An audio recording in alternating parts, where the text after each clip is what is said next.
Hey, coucou tout le monde, c'est Chacha de la page Un bon livre à lire. On se retrouve aujourd'hui pour le book haul du mois d'août qui comprend quand même 48 livres. Elle ment là. Si tu le dis. Alors, j'ai eu le choix entre faire une seule vidéo et en faire plusieurs. On m'a conseillé d'en faire plusieurs. Bon, en soi, pour moi, c'est un peu pareil. Donc, du coup, on va en faire plusieurs. Donc, la première, on va la séparer avec les livres numériques, les livres de poche et les cadeaux que mon grand ami Guigui m'a fait pour mon anniversaire en avance. Ça sera la première partie. La seconde partie, donc dans un deuxième book haul, vous verrez donc tous les autres grands formats que j'ai achetés ou que j'ai eu en service presse. Très peu de service presse. On va commencer tout de suite. 7, 6, 5, 4, 3 et demi, 2 et 1 3 quarts. En août, j'ai donc reçu 2 livres numériques. Donc le premier, c'est Abandonné de Christelle Colpart-Soufflé en auto-édition. Donc Abandonné, ça va parler d'une bâtisse qui existe vraiment, le Fort Lapin, qui se situe à Wamil, dans le nord.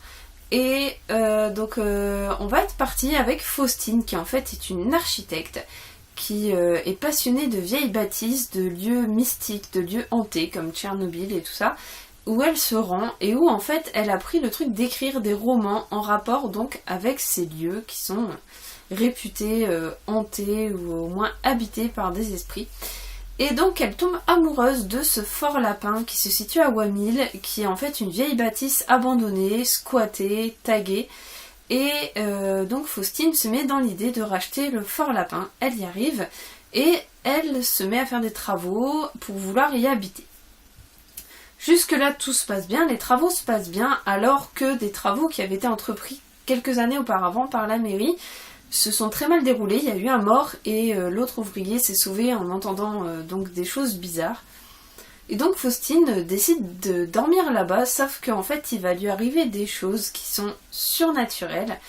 On parle donc clairement d'un livre autour d'une bâtisse hantée. Alors moi je l'ai lu parce que c'était un service presse que Christelle m'a gentiment envoyé et que je remercie énormément parce que je me suis vraiment régalée. Déjà parce que c'est une bâtisse qui existe vraiment. Elle s'est basée sur des faits réels, sur son expérience à elle quand elle a été là-bas, parce qu'elle a visité la bâtisse.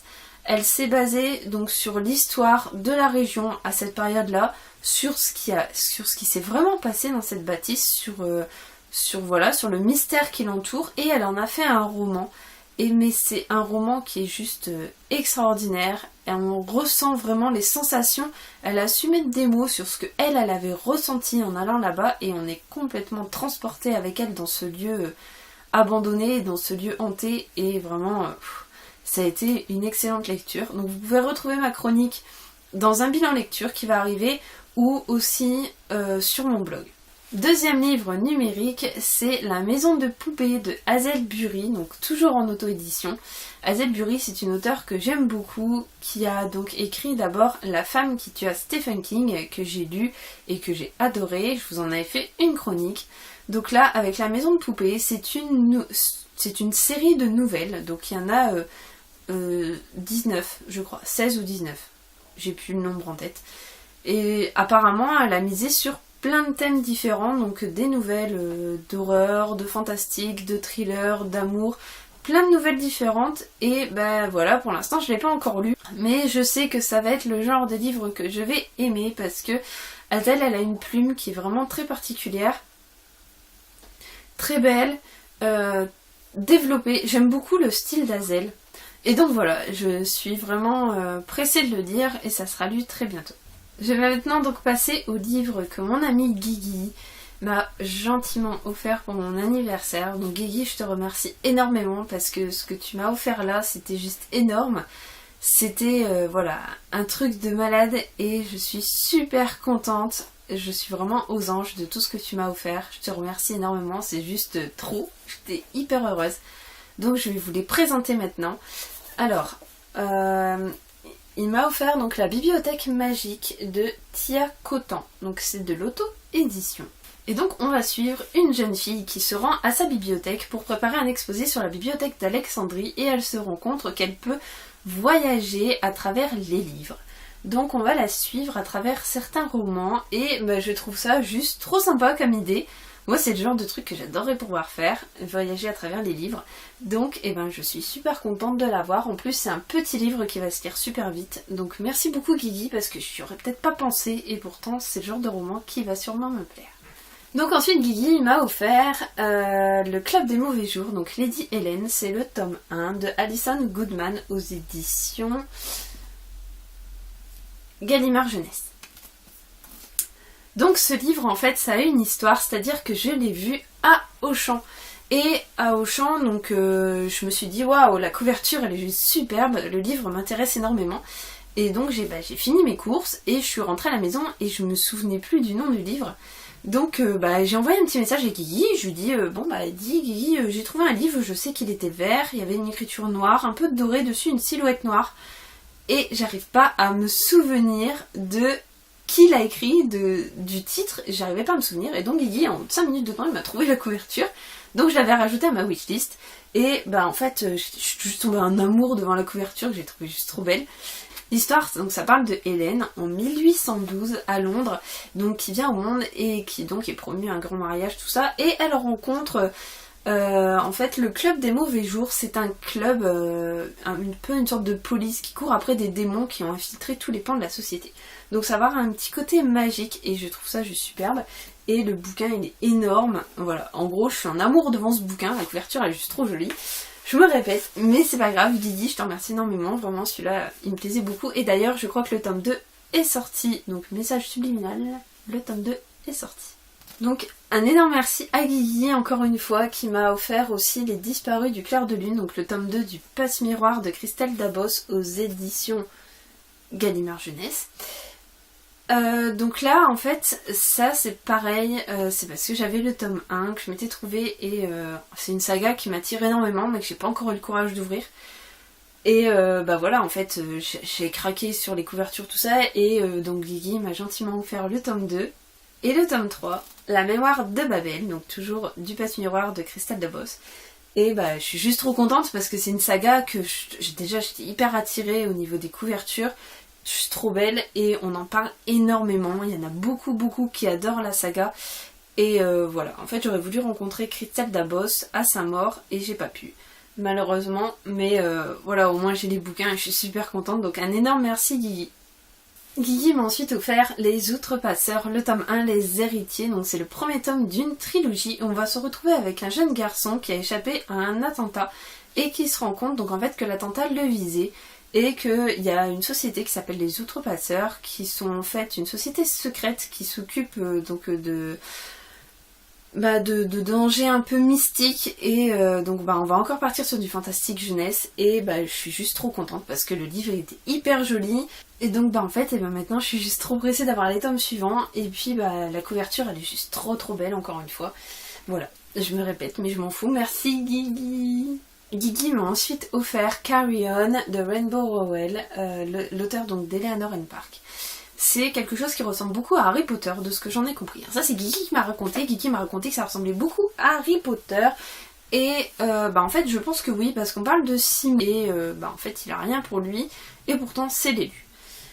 Voilà. Donc je ne sais pas, ça va être un truc vraiment super, encore très anglais. Mais voilà, ça m'attire vachement. Je suis super contente de l'avoir eu parce que je ne l'avais pas du tout dans ma wishlist. Je ne savais pas du tout...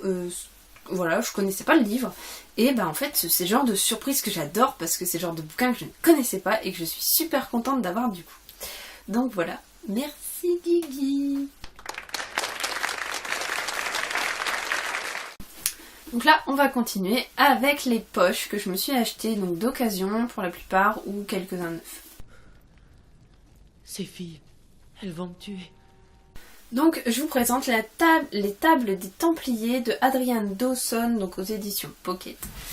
Ça va parler d'un flic qui découvre un cadavre et à côté de ce cadavre on va retrouver un manuscrit qui daterait du 4e ou 6e siècle. Et donc ça serait en rapport avec les Templiers. Donc voilà, moi j'aime bien tout ce qui est un peu historique, qui remonte un peu au Moyen-Âge, tout ça, et je trouve ça juste super attirant, donc j'étais contente de le trouver en brocante. J'ai ensuite trouvé L'île des oubliés de Victoria Hislop au livre de poche. Donc là on va parler d'une jeune femme qui retourne sur une île qui a une forme un peu bizarre et elle se rend compte qu'il y a tout un truc mystique un peu autour de cette île. Voilà, celui-là je l'ai trouvé dans une boîte à lire et voilà, il est en bon état et puis ça m'a tiré un petit peu pour changer un peu de mes lectures de d'habitude, je trouve ça chouette. Donc je l'ai pris. J'ai aussi trouvé Pig Island de Mo Hayder aux éditions donc Pocket. Donc là on va partir avec Joe qui décide d'emménager sur une île au large de l'Écosse. C'est une île où apparemment il y aurait un monstre mystique qui serait apparu et qui aurait été filmé il y a de ça à peu près 2 ans. Je suis une grosse fan du monstre du Loch Ness et donc c'est le genre d'histoire qui m'attire un petit peu. En plus l'Écosse, tout ça j'aime beaucoup. C'est un pays que j'adore et que j'aimerais visiter. Donc pouvoir lire des livres dessus, je trouve ça super. Donc voilà, Pig Island. Je me suis ensuite trouvé Le village de Dan Smith, nos éditions 10-18. Alors ce livre j'en ai entendu beaucoup de bien. On va partir donc je crois que c'est au fin fond de la Russie, dans un petit village où il va y avoir des enfants qui vont être enlevés et atrocement mutilés, et donc on va reprocher à quelqu'un d'avoir fait rentrer le monstre dans le village et en fait voilà, je m'attends un peu à tout. J'ai jamais lu de Dan Smith mais j'entends tellement de bien de ce livre que je suis vraiment très pressée de le lire. J'ai ensuite trouvé La quiche fatale, la première enquête d'Agatha Raisin. Je suis super contente parce que ce livre je l'ai cherché très longtemps et je l'ai trouvé en brocante à 1€. Voilà, j'étais super contente parce qu'il vaut encore cher d'occasion sur internet, donc voilà, il est un peu taché mais franchement je m'en fous. Je vais pouvoir commencer les Agatha Raisin, c'est une série qui me fait vraiment très envie. Je n'ai pas vu la série télé et c'est pas plus mal, mais j'en ai entendu tellement de bien de cette saga donc livresque que voilà, je suis super pressée aussi de les commencer. J'ai ensuite trouvé Des nœuds d'acier de Sandrine Colette aux éditions Le Livre de Poche. Alors ce livre, je l'ai trouvé donc à Easy Cash pour pas très cher et en fait j'en avais entendu énormément parler. On va se retrouver dans un huis clos avec un homme qui sort de prison et qui se fait enlever par 2 frères. Il se fait enlever et séquestrer donc dans une cave, il est mutilé, il est privé de nourriture, tout ça. Et on va suivre et on va le suivre là-dedans et ça me fait énormément penser à un livre de Karine Jebel, Les Morsures de l'ombre, que j'avais beaucoup aimé aussi, où c'était le flic qui se faisait enfermer dans une cave par une psychopathe. Et donc voilà, donc c'est le genre de huis clos que je vais bouffer assez vite. En plus il est pas très épais, je crois que je vais me le bouffer dans pas très longtemps. J'ai ensuite commandé L'heure des fous de Nicolas Lebel chez Marabook Poche. Alors Nicolas Lebel, en fait je l'ai rencontré vite fait à sa mort, j'ai pas vraiment eu le temps de causer avec parce que j'avais pas lu ses livres. Je ne connaissais pas du tout, j'en avais aucun. Donc je me suis un peu rattrapée, du coup j'ai pris L'heure des fous et Le jour des morts. Je me suis dit comme ça j'en aurai 2. J'ai reçu dernièrement aussi, donc là en septembre, j'ai reçu Sans pitié ni remords, donc c'est un autre tome des aventures du capitaine Merlicht. Et donc j'ai aussi 2 cauchemars et 2 feux que je vais vous présenter tout à l'heure. Et donc dans Le jour des morts et L'heure des fous, on va suivre le capitaine Merlicht qui va donc être un personnage récurrent donc de Nicolas Lebel. Donc moi je suis assez pressée de les lire parce que j'en entends beaucoup parler et ça a un côté un petit peu apparemment il y a un petit côté drôle aussi dedans. Je pense que Nicolas Lebel a su donner une touche d'humour qui manque bien souvent dans les polars. J'ai donc fini ma première vidéo Bookhaul du mois d'août. On se retrouve très bientôt pour la suite sur la chaîne Un bon livre à lire. Bye bye. On ne vous retient pas, nous n'avons plus besoin de vos services. Merci.